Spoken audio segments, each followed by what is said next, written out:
Il y a longtemps que l'on parle du côté obscur et effrayant de l'industrie cinématographique d'Hollywood. Et de nombreuses théories du complot circulent sur Internet, avec des rumeurs selon lesquelles des célébrités telles que des acteurs, des producteurs, des chanteurs et des réalisateurs font partie de sociétés secrètes qui commettent des actes terribles dans le but de rechercher la célébrité, le succès, le pouvoir et la jeunesse éternelle tant convoitée. Certaines personnes pensent que ces théories ne sont que des inventions visant à diffamer les célébrités et à nuire à leur travail. D'autres croient vraiment que beaucoup de ces célébrités sont liées à une forme d'entité maléfique ou à une force spirituelle cachée. Mais que se passe-t-il lorsque ces allégations proviennent des coulisses même d'Hollywood, avec des personnes de l'intérieur partageant leurs expériences troublantes impliquant des collègues célèbres? Ces expériences vont de la complicité dans le trafic et l'exploitation sexuelle de mineurs, aux abus psychologiques et même à l'implication dans des sectes sataniques. Et dans la vidéo d'aujourd'hui, je vais vous montrer un témoignage très marquant de l'acteur et réalisateur Mel Gibson, qui, en plus d'avoir joué dans de nombreux films à succès par le passé, s'est fait connaître dans le monde entier en réalisant le film La Passion du Christ, qui reste, à ce jour, le film qui a le mieux réussi à dépeindre le sacrifice et la mort de Jésus-Christ. Mel Gibson raconte qu'un jour, il a eu une rencontre personnelle avec l'Antéchrist lui-même et que, à partir de là, sa carrière a été ruinée. Est-ce que cet acteur a vraiment été face à face avec celui qui, selon la Bible, prendra le pouvoir sur la terre et dominera l'humanité pendant la grande tribulation? Restez avec moi jusqu'à la fin, car je vais vous raconter comment s'est déroulée cette rencontre, ce qui est arrivé à la carrière de Mel Gibson depuis, et à la fin, je donnerai mon opinion sur le fait que cette personne puisse être l'antéchrist potentiel. Mais avant de commencer, je vous demande juste de vous abonner à ma chaîne. Il vous suffit de cliquer sur le bouton s'abonner qui se trouve sous la vidéo, puis d'activer la cloche de notification, car je veux vous aider dans votre marche avec Dieu chaque jour, d'accord? Alors commençons. Mel Gibson est né aux États-Unis et il a acquis une renommée internationale à la fin des années 1970 avec le film Mad Max, une production à petit budget qui a conquis le monde entier et a propulsé le jeune acteur sur la scène en tant que l'une des grandes stars du cinéma. À partir de ce moment-là, il est devenu l'un des talents les plus recherchés par les producteurs et les réalisateurs de films aux États-Unis et a fini par partager l'écran avec des acteurs et des actrices très célèbres à l'époque. En 1987, un autre film a rencontré un grand succès. Qui ne se souvient pas de L'Arme fatale, n'est-ce pas? Et le succès de Mel Gibson ne cessait de croître.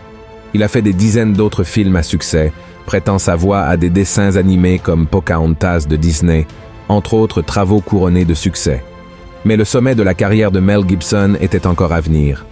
En 1996, il a remporté les Oscars du meilleur acteur et du meilleur réalisateur avec le film Braveheart, qui raconte l'histoire de la bataille pour l'indépendance de l'Écosse au XIIIe siècle. William Wallace, le personnage de Mel Gibson, entre dans la bataille et tombe amoureux de la lutte pour la liberté de son pays après que sa femme a été brutalement assassinée par l'armée anglaise.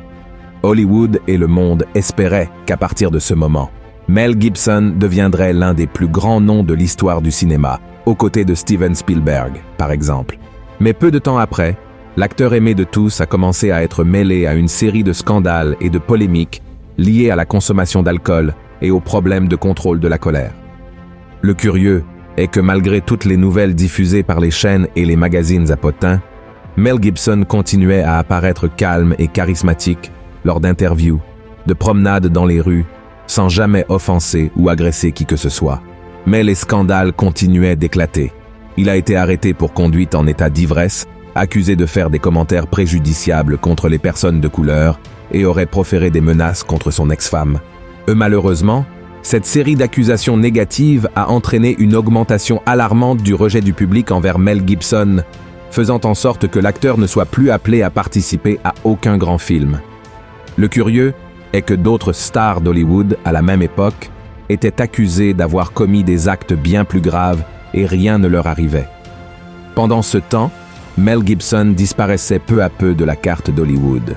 Il a même accepté quelques rôles moins importants dans certains films à cette époque, mais les médias ont à peine couvert ses productions et les salles de cinéma étaient presque toujours vides. Car, pour le public, l'image qui restait de Mel Gibson était celle d'un homme ivre, fou et déséquilibré, qui battait les femmes et insultait les personnes d'autres races.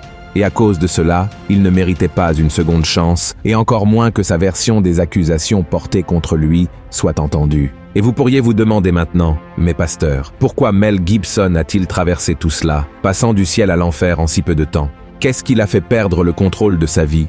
Oui, sans qu'apparemment rien ne se soit produit. Et c'est là que nous abordons le sujet de cette vidéo. En 1998, il a accordé une interview à une chaîne de télévision américaine qui a déclenché la fureur de la presse et de l'industrie cinématographique contre l'acteur. Le thème de l'interview était la vie quotidienne des stars d'Hollywood, leurs contacts, leurs amitiés, les personnes avec qui elles fréquentaient et sortaient dîner. Et lors de cette occasion, Mel Gibson a raconté une expérience étrange qu'il avait vécue lors d'une réunion avec l'acteur Christopher Walken, connu pour des films tels que Sleepy Hollow, Click et Arrête-moi si tu peux. Cette rencontre entre les deux acteurs a eu lieu dans un hôtel à New York et, selon Mel Gibson, elle était tellement effrayante qu'il a vraiment eu l'impression de se retrouver face à un démon. Voyons le moment où il commence à parler de cette rencontre. Je veux dire, c'est un endroit bizarre. Et il ne faut pas longtemps pour s'en rendre compte. Et vous l'avez sûrement déjà ressenti si vous avez été ici assez longtemps. Peu importe à quel point vous êtes fort en arrivant. Tout frais de la ferme, avec vos convictions et une certaine ligne d'attaque. Peu importe à quel point vous êtes fort, vous serez affecté par cet endroit. Son opinion sur les femmes dans les films, du début à la fin, est brève. Il dit, les femmes dans les films, nues ou mortes, les deux sont mieux. Et c'est comme, waouh! Il est venu me voir une fois sur une terrasse à New York. J'ai dit, hey, pouvons-nous parler? Il a dit, bien sûr. Il est venu en flottant sur le côté, parmi une foule de gens. Il portait des vêtements noirs. C'était comme dans ces vieux films de vampires où il ne marche pas, il flotte. Et il était danseur, vous savez. Donc, il se déplaçait avec tant d'élégance. Et il bougeait sur le côté. Et s'asseyait sur une chaise à côté de moi. Et ça m'a un peu effrayé. Et il est très intelligent. Nous avons commencé à parler.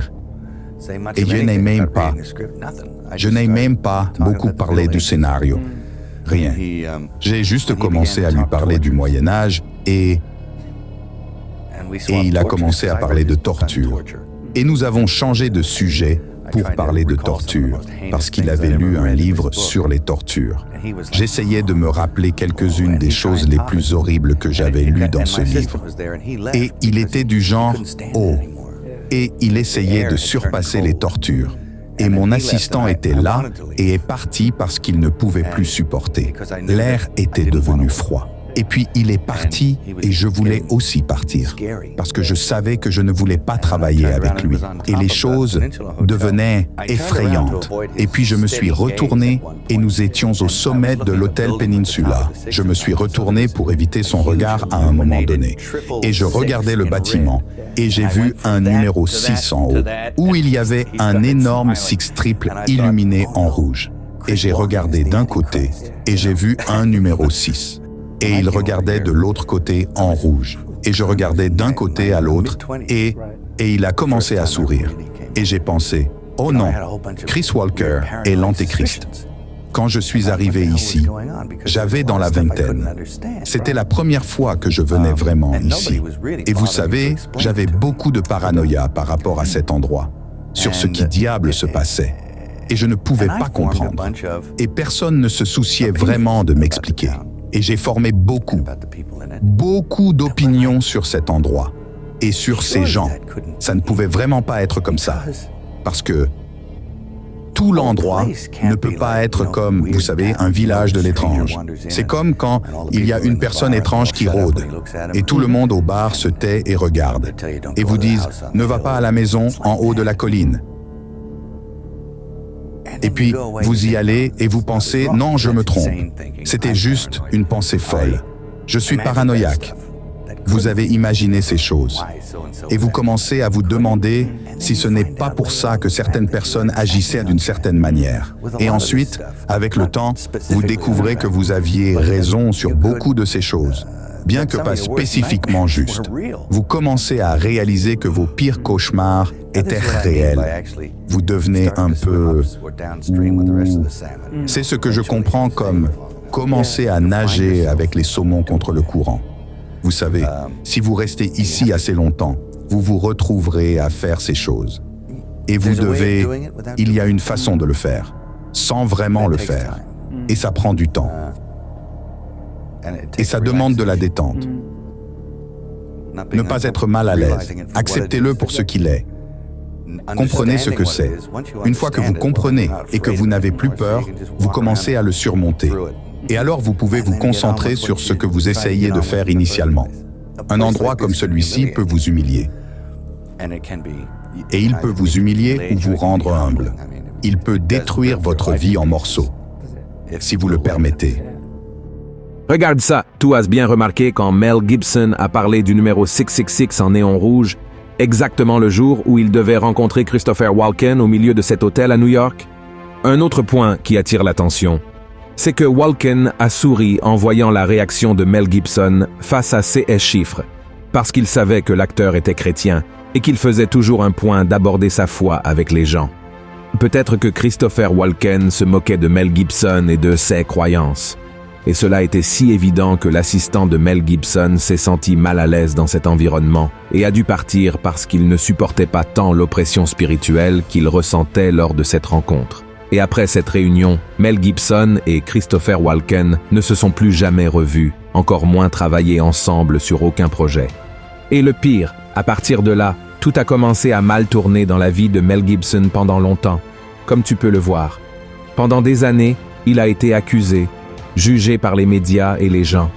Et un jour, l'actrice Whoopi Goldberg est venue publiquement défendre son ami, en disant qu'il n'avait jamais été raciste, comme tout le monde le disait.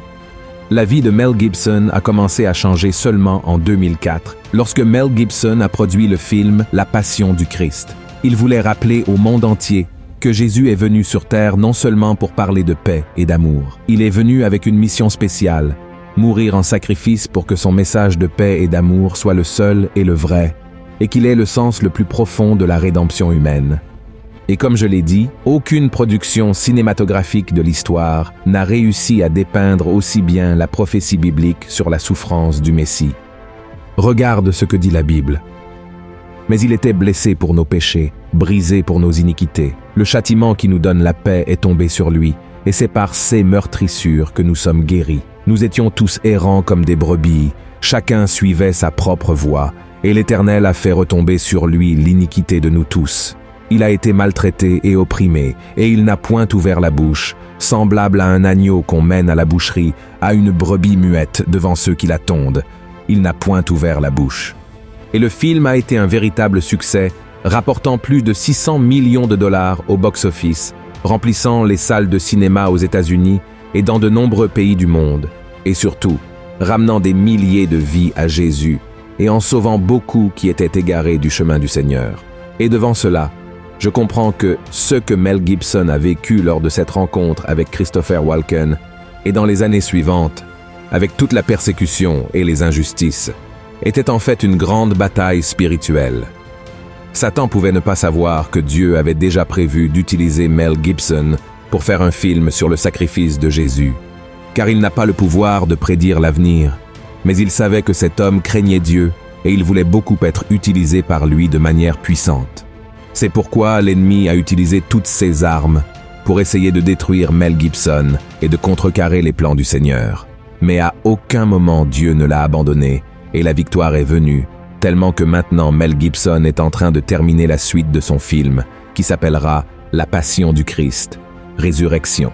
Et l'acteur Jim Caviezel, qui a joué Jésus, a déclaré que ce sera le plus grand film de l'histoire mondiale et que tous, pendant le tournage, sont déjà confrontés à beaucoup d'attaques spirituelles. Et maintenant, je veux donner mon opinion sur Mel Gibson, ayant pensé que Christopher Walken était l'antéchrist. Frères et sœurs, je ne suis sincèrement pas d'accord avec lui. Je ne pense pas que, à l'époque, Mel Gibson avait une idée biblique des véritables caractéristiques de cet homme. Et par manque de connaissance de la parole, il a fait cette affirmation. La parole de Dieu dit que l'antéchrist sera un homme très puissant et influent, Un être charismatique et très articulé dans les domaines de la politique et de la religion, et il réussira à tromper les gens et à les obliger à l'adorer. Christopher Walken est un homme connu dans le monde du cinéma et il a le respect d'Hollywood, et c'est tout. Mais je crois, oui, qu'il a pu être utilisé par Satan lors de cette réunion avec Mel Gibson pour tenter de l'attaquer spirituellement. Mais cela ne fait pas de cet acteur un ange déchu, et encore moins l'une des bêtes de l'Apocalypse, d'accord? Si vous avez aimé ce message et cette vidéo, partagez-les avec vos amis et votre famille, et abonnez-vous à ma chaîne. Je vous attends dans la prochaine vidéo. Que Dieu vous bénisse puissamment.